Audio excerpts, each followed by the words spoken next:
Hi everybody and welcome back to our weekly live stream. My name is Alicia and in this week's live lesson we're going to talk about everyday use verbs. Today we have a selection of the most common verbs in English.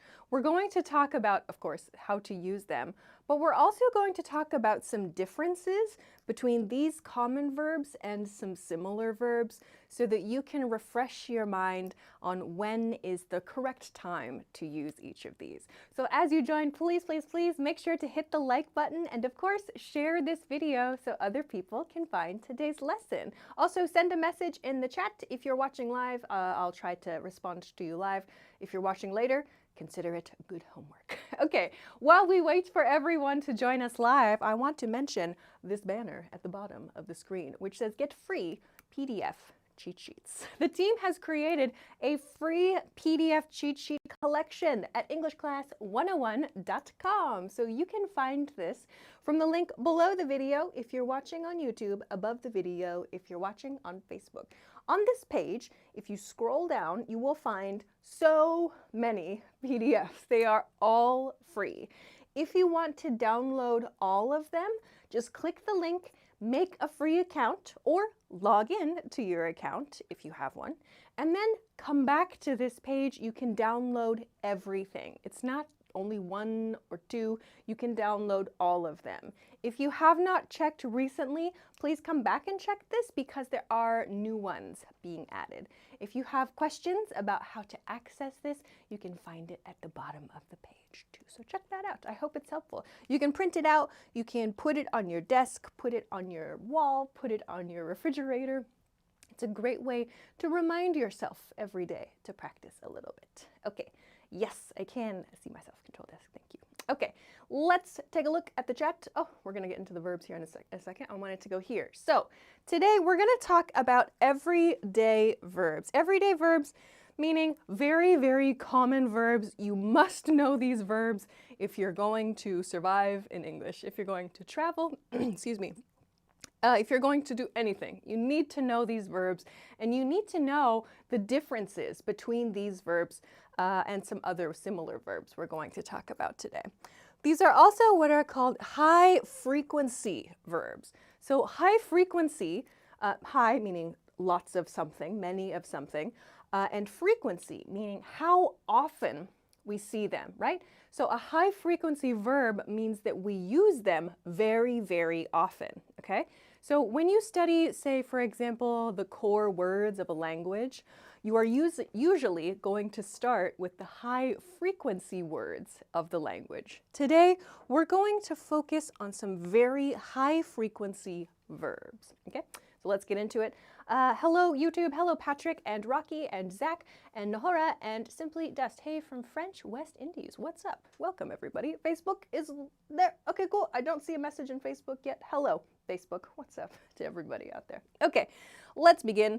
Let's start with go. Go. Okay, go means to move in a direction, right? But an important part of the verb go is that it's moving away from the speaker, usually. Like the bicyclist is going down the road, or he is going to the park, right? So when we talk about the word, or when we use the word go, we use it to talk about from our position, moving outward, usually, moving away from us, right? So to move, usually outward, usually, okay? Also, it's important to know that the verb go has many other uses. Today's focus is on movement, right? Moving away in a certain direction, yeah? But go does have many other uses. A really common one is when we use it to report speech. You will often see this in very casual conversations, like for example, and then he goes, and then she goes, blah, blah, blah. We use it to report very casual speech as well. So this word, today we're going to focus on this use, but you should know that go is also used very commonly as a speech reporting verb, okay? So used as a speech reporting verb. So if you want to know more about how to use go as a speech report verb, you can check the English Class 101 YouTube channel or the website. There's some videos on there about reporting speech. I've done many over the years. So look for reporting speech, and you will find some more examples of that one. Okay, Zach has an example. Let's go to the countryside, shall we? Good example. Let's go is a great one. Okay, welcome Facebook, a few people. Hello, Mi-chan and Rosa. What's up, everybody? Okay, let's look at an example. Are you going to the store? Yes, I'll go now. Do you need anything? Okay, so are you going? Again, this sounds like moving away from the conversation. Someone is leaving the conversation, going out. Yes, I'll go now. Okay, so let's compare this to come. We could say the opposite, okay? So to come also means moving in some direction, but with the verb come, if we imagine from this person's perspective, someone else moves inward, into us, okay? So moving, but inward, okay? This is a key difference. And I want to make it clear, this is not a 100% like rule, but it is a general guide, okay? So from this person's perspective, right? This person would say, please come to my house, right? On the other hand, oops, this person would say, I'm going to go, right? They are moving outward. But I do want to talk about this kind of situation, right? In this kind of situation, visiting someone's house, when you're talking about meeting someone, like this person in this situation, this person will also use the verb come, as in, I'll come to your place, okay? I'll come to your place. This is a situation where it's very natural for both sides to use the verb come. This person, the host, can say, come over, let's have dinner. And the guest can also say, okay, I'll come over at 6 o'clock, or I'll come to your place, okay? However, as a general guide, the verb come is used to mean moving towards someone or moving towards the conversation. We can think of that, yeah? Come over here, right? We don't say go over here. We say come over here. So that's like inviting someone to you. And in this case, we use it from both sides to talk about movement. Let me check the chat. Okay, Zach wrote, would you like to come to the party? Perfect example of an invitation. Let's see, I don't see any other ones. Hello, Minnow, welcome. And Walmeda, hello. And Iman, what's up, everybody? Okay, let's take a look at the example then. Can you come to my office at 3? Sure, I'll come then. So this sounds like, again, an invitation. Can you come to my office at 3? And the other person agrees. Sure, I'll come then. This sounds natural for both sides to use the verb come because, again, it's like this invitation kind of situation, okay? So in these situations, it sounds natural for both parties to use this. Okay, let's continue to the next one. Ah, yes, see. We're going to pause with this for a little bit. I want to talk about some things. The verb see means to be able, like something you can view with your eyes, okay? So to view, of course, with your eyes. I don't know what else you view with, but to view, right? So to see something. When we use our eyes, something can enter our eyes. Okay, so view or can enter, okay, can enter our eyes. We can see it, right? Like if you're watching this video, you can see me right now. Maybe you can see the chat, right? You can see this picture, right? So let's compare this to verbs look and watch, because this is a really common question that many learners have, and I have a video, maybe more. I have a few videos about the differences between look, watch, and see. Let's review them quickly now, but if you want more information, please check one of those older videos. Okay, what's the difference between look and watch and see, all right? See is like the visual, the information can go into our eyes. Very simple. You can see me, right? To look is similar. However, to look means to move your eyes towards something, okay? Like look at the screen, or look at the chat, or look at this picture, right? I'm asking you to move your eyes, right? In one direction. Please look here or look here, right? I ask you to move your eyes somewhere. So to move your eyes, right? Look at something, right? Is different from see. We use see a lot, like in questions. Can you see the moon? Can you see the screen? Or I can see you. We often use it to talk about possibility or ability, right? Is it possible to see that thing? Look is used to talk about moving your eyes, like a command, yeah? So let's compare it to watch. To watch something. For example, to watch this live stream or to watch a movie, right? When we use watch, we mean to use our eyes and focus, right? To use our eyes and focus, right? So when we watch a movie, we sit in front of the screen and we focus on the movie, right? We are using our eyes, we keep our eyes in one place and we are focusing on that scene. Or for example, in a spy movie, maybe you see the spy watch the target, right? They are watching the suspect or they are watching the target, right? We use our eyes and focus with our eyes on something. This is the difference between look and watch and see. I wanted to include a very quick review of this. If you want more examples and more information about these three, I have a few videos on the English Class 101 YouTube channel and on the website. So just search look, watch, and see in the search bar to find those. Okay, let me check the chat. Rocky wrote, I'm not okay without seeing my friends. I miss them a lot. Maybe I'm not okay, I would maybe say, I'm not okay not seeing my friends. Yeah, I would probably say that. Minna wrote, I'm watching Alicia now. You are indeed. That is correct. Okay. Nohora wrote, let's see. Okay, good one. Let's see is more like a set phrase. So let's see is like, let's learn what happens in the future. So you're correct. It uses see. But a little different from ability to view something. Mama Meg wrote, I am watching the live right now. That's perfect. Great. Love that. I am watching the chat right now for new questions to come in. Zach wrote, what are you looking at? Good. What are you looking at? This is a good one to accuse someone, right? If you're at a restaurant and you notice someone moves their eyes to you a lot, you might say, what are you looking at? Which is a sentence that means, why are you looking at me? Right? You're making me uncomfortable.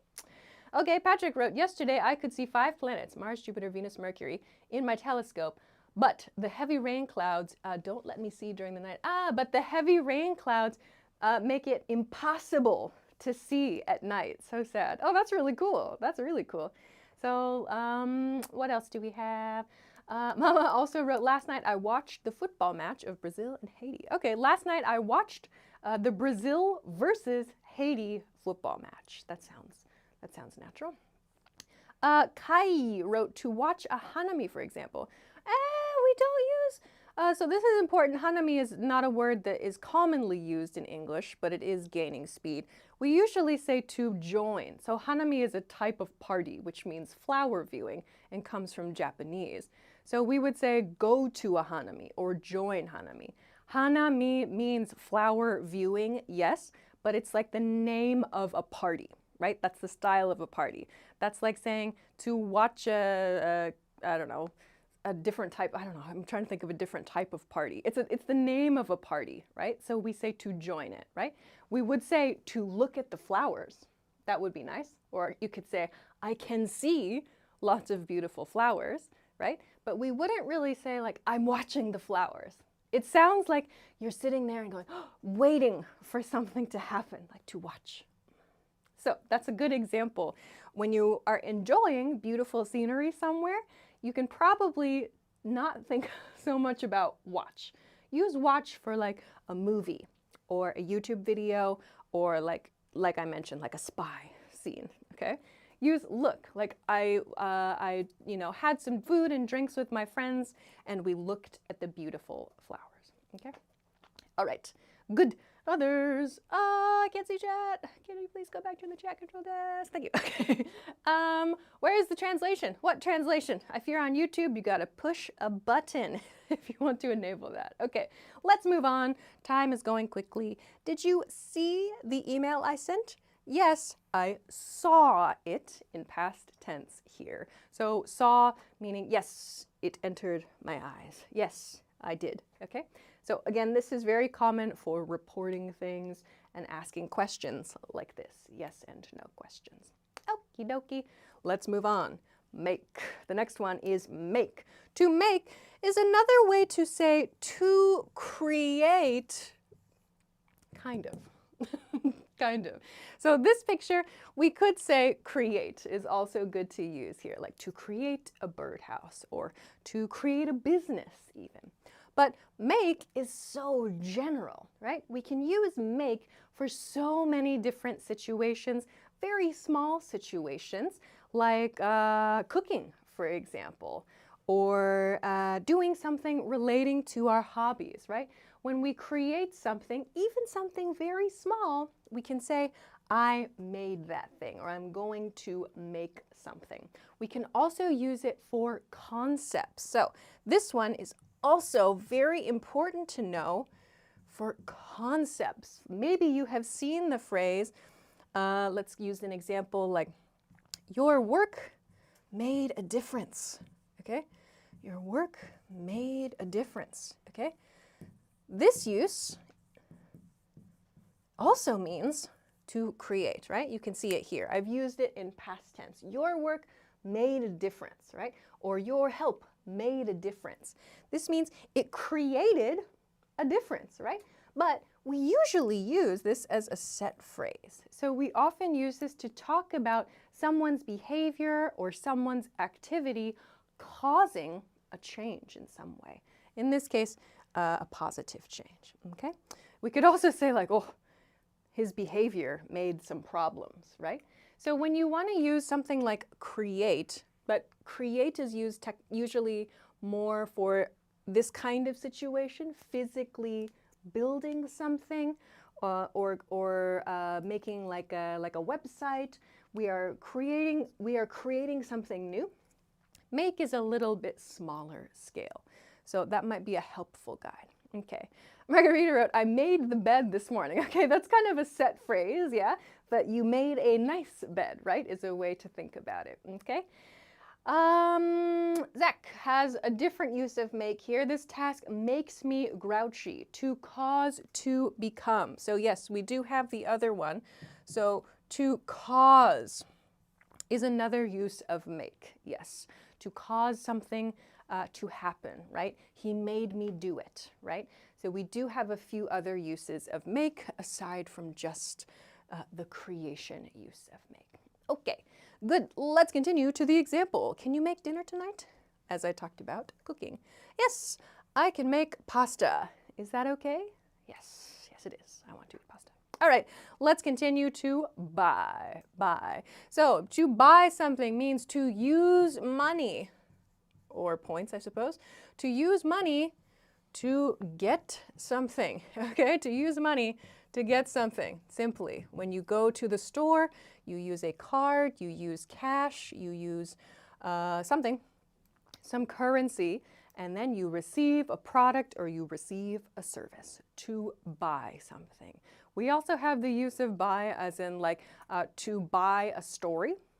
This one might be new for some of you, so let's level it up. To buy, meaning to believe a story. Okay, maybe you've seen this in a TV show. To believe a story, as in the sentence, I don't buy it. When you hear a crazy story, like in the news, the president said, what? Or when you watch an action film and the spy did what? You can say, I don't buy it. I don't buy it. This use of buy is a casual way to say believe. I don't believe it. To buy it means, I hear you, but I don't accept that story. I don't accept that. I don't believe it's true. So we have a couple of very common uses of buy. Blue Queen, good example. I don't buy this narrative. Ah, yeah, and buy time is another good one. To buy some time means to do something in order to create more time. Okay, let's move along because time's going quickly. This person, where can I buy a SIM card? At the shop on the corner. They sell them all day. Okay. All right, Isaac, make sure you use ma'am or miss with women. Sir is used for men. Okay, let's go to a reminder. The team has a lot of fresh PDFs for you in the link below the video if you're watching on YouTube, above the video if you're watching on Facebook. If you missed it before, you will find them all now. Amazing. I'll remind you again later, but these are all free at EnglishClass101.com. We love it. Okay, let's go to the next one. Eat. To eat. Okay, we've got, I could talk a lot about this verb and the modern uses of this verb, but I only have about 8 minutes left. So, eat. In this sense, to eat means to put food into your body, right? Yourself, right? So when you give food to a baby, it is to feed, right? To feed a baby or to feed your pet. When you eat, you put food in your own body. We also have a new slang. There is the slang use of eat, like usually used in, well, I shouldn't say usually, commonly used in past tense, as in she ate. She ate, right?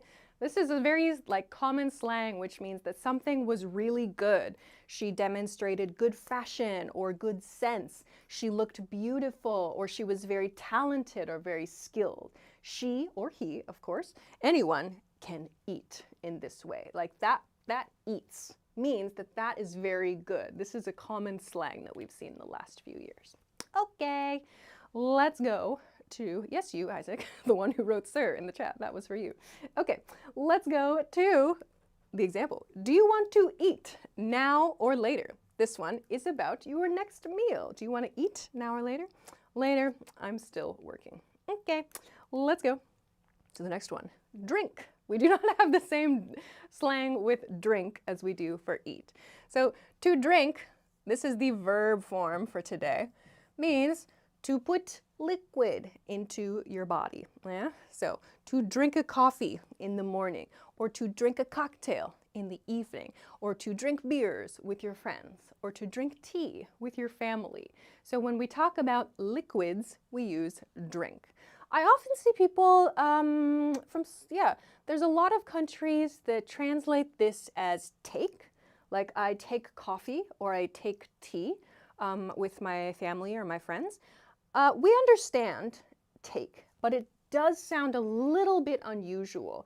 When we use take in, at least in American English, for food and drink, we use it to talk about a break period, like I'm going to take lunch or I'm going to take a break. We don't often say I'm going to take coffee. We use it for medicine as well. I need to take some medicine. I know there are some languages that say drink medicine, but in American English we use take medicine.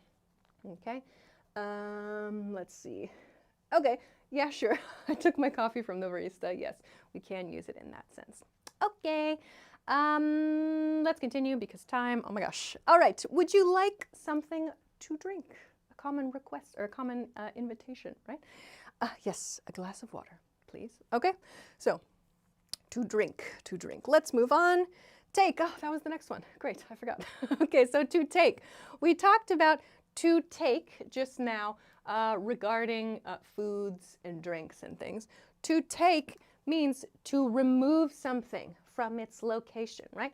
To take something from another person's hand, or the control desk had a good example. To take your coffee from the barista. To take a break, we also saw, but that one is more for a concept. So to take for time is also possible, as in take a break. as we were talking about before.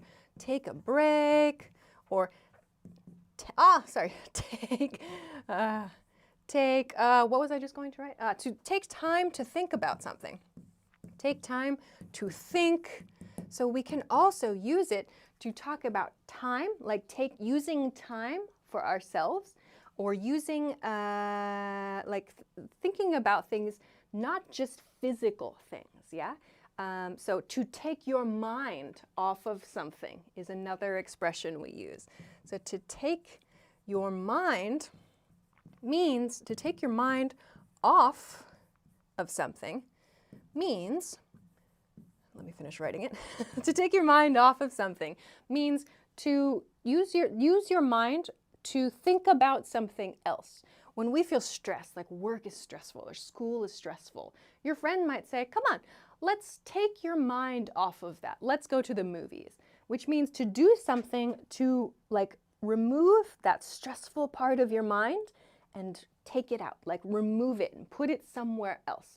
So to take your mind off of stress, or to take your mind off of work, it's using your brain to think in a different way.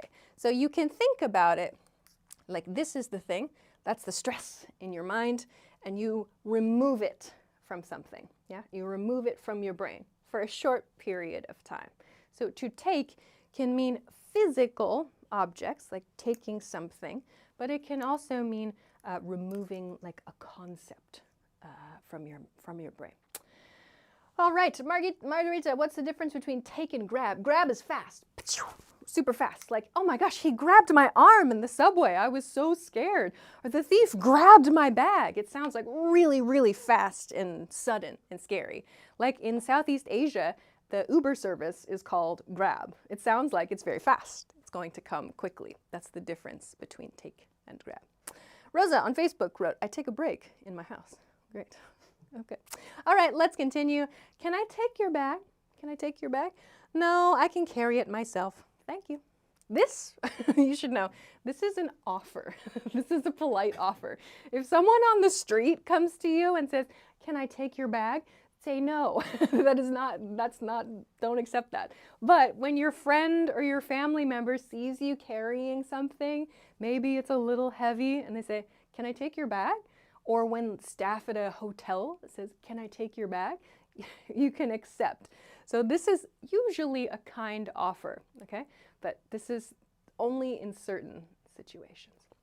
Okay, let's go to know. To know something. All right. Whew, let's unpack to know. So to know something means to have information in your brain, okay? To have information in your brain. So if you are watching this live stream, probably you know some English, right? You know a lot of English, maybe, right? To have information in your brain. All right. So when we know something, we will often use the expression, yeah, I know, which means I have that information in my brain. And on the opposite, we say, I don't know, to mean I don't have that information in my brain, right? So this is a very simple way to explain it, right? But there's a lot of levels of knowing something, right? Like maybe if you are a super, super beginner, like a Chinese learner, you might think like, oh, I don't know a lot of Chinese, right? But if you know many, many things, you could say, I know a lot, right? So there are many levels of knowing. But at the base sense, it means to have the information in your brain. Okay, let's move along. Do you know how to get to the station, right? Do you have that information in your brain? Do you know? Yes, I do. Go straight and turn left at the bank, okay? Do you know, Control Desk Road, do you know the Muffin Man? Maybe some of you are familiar with that. All right, I think maybe we're almost to the end, which is great. Like. All right, the verb to like means to enjoy something. Simply, to enjoy something, okay? So maybe this guy is watching his favorite YouTuber or talking to a family member or a friend. Yeah, we, we say always, like and subscribe on this channel, right? To like something means to enjoy something. And as in social media today, it also means to press like, to press the like button. Oh, sorry, that kind of looks a little weird. To press like on social media, or maybe it's in a different, in your language, it says something else. But we have to enjoy, classically. Over the years, it has also come to mean to press a button, like the heart on Instagram, or the thumbs up on YouTube, or the like button, or another icon on Facebook, right? We use the verb to like to talk about this in English. Minna wrote, I like hiking. Woohoo, me too. That's cool. All right, did we make it to the end? Do you like this song? Yes, I like it a lot. Okay, so I enjoy this song. Yes, I do. All right, I think that's the last one. Yes, we made it. Okay, so today we talked a lot about a lot of different verbs and the differences between them, especially look, watch, and see. I really wanted to cover that today. So we talked about these high frequency verbs, meaning you must know these verbs. Like if you had a verb in today's lesson that you're like, I don't know very much about that. Go study it. You need these verbs. Definitely. Go look up my lessons on YouTube, Facebook. Probably YouTube and EnglishClass101.com are probably the best places to learn. So go and do 10 minutes of review after this live stream to make sure you understand each of these, yeah? You can practice with short dialogues to build fluency and confidence. This goes for really any vocabulary practice, but just a reminder. Also, don't forget to use different tenses. Present tense, past tense, progressive tense. Make sure to practice making questions too with all of these verbs. If you're feeling like oh, I kind of know them, start just making some sentences that go through all the different tenses of English and make sure you understand the different, what the verbs mean in those situations. Okay? All right.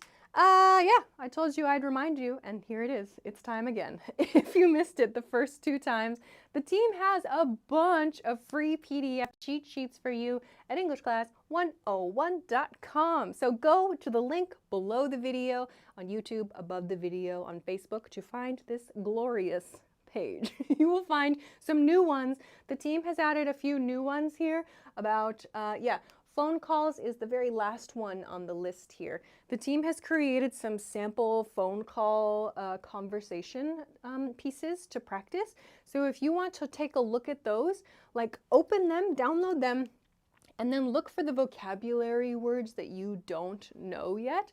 And you can use these as a way to kind of find gaps in your vocabulary. I know that's still something I struggle with when I am studying Japanese. I'm reading something and then I find a new word, like, so I have to write it down or look it up. But using these can be a great way to boost your vocabulary and find those gaps that you have for yourself. So check it out, it's free. Okay, we have to finish there. So if you would like to leave this in the chat, great, as your homework. What is something that you do every day? And you can use one of the verbs we talked about in today's lesson. Like me, I eat breakfast every day. I drink coffee every day. Simple as that, right? So if you want to use that as a way to, Chris wrote, do Americans speak English? Good question. I'm gonna let you think about that for a bit. Okay, let's wrap it up there. The next week's topic will be talking about school life in English, okay? So we'll talk about some situations maybe that are different from your country, your culture, and we'll focus a lot on American school life in the United States. So this could be an interesting cultural point because a lot of the time we might not realize it, but when we travel somewhere else, like the upbringing is quite different. The school system is quite different. Our experiences are quite different, even though we have many things in common. So please join me next week. It'll be 9 p.m. Eastern Standard Time. That is New York City time. If you don't know your local time, please Google it or set a notification on YouTube or on Facebook, so you get a pop-up when we start these. So I will say goodbye for this week's lesson. Thank you very much to everybody who joined me again this week. I hope to see you again next week. Thank you so much for liking and sharing the video. I really, really appreciate it, and I hope you have a great day, have a great week, have a great weekend, and I will see you again next time. Bye!